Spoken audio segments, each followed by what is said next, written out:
talk about how the marriage of conservative beliefs and progressive beliefs works in real life. I was interviewed, Yuval, by a reporter once who asked me about Kellyanne Conway at the time when she was working for the White House, and she is married to a person who's publicly outspoken and really working against her boss's work and her work. What is it like, in as much as you're willing to share here, about your own marriage? You're a conservative, and how does it work in life with someone who may not be as conservative as you? Well, it's a great question. I mean, the Conways themselves are actually both conservatives. George is, if anything, he's the one I know is more conservative than Kellyanne Conway, and it's because he's a conservative that he's a critic of Donald Trump, and I feel the same way. But the broader question is really an important question, because I certainly think it's more than possible for people who disagree about some political issues to build a life together and to love and respect one another, whether that's within a family or within a community or a society. Political differences don't mean that we can't live together.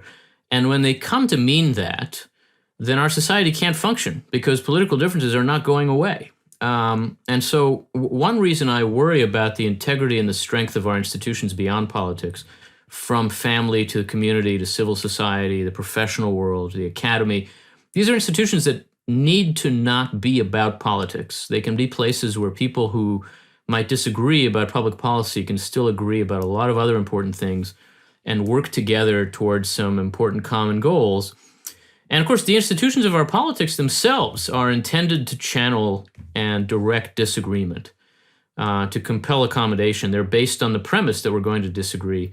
And these things can be done in a spirit of friendship, too, and a spirit of solidarity, even love. I think what's key is to see that that no one has a monopoly on how to solve problems.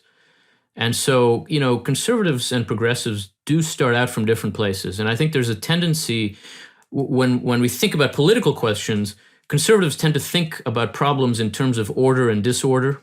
And progressives tend to think about them in terms of oppressor and oppressed.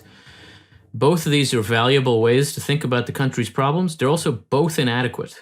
And to see that and recognize that the people you disagree with have a point, that they're not trying to destroy things, they're trying to improve things, it's just the hardest thing there is in politics. And, I think it's why it is important to make sure that not everything is politics, to see that we're working together even when we disagree about left and right questions.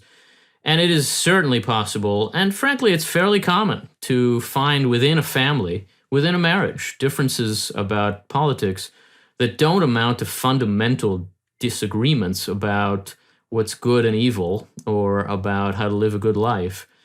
And I think living that way can also help you have the right perspective about politics, which is that it is very important, but it is not everything.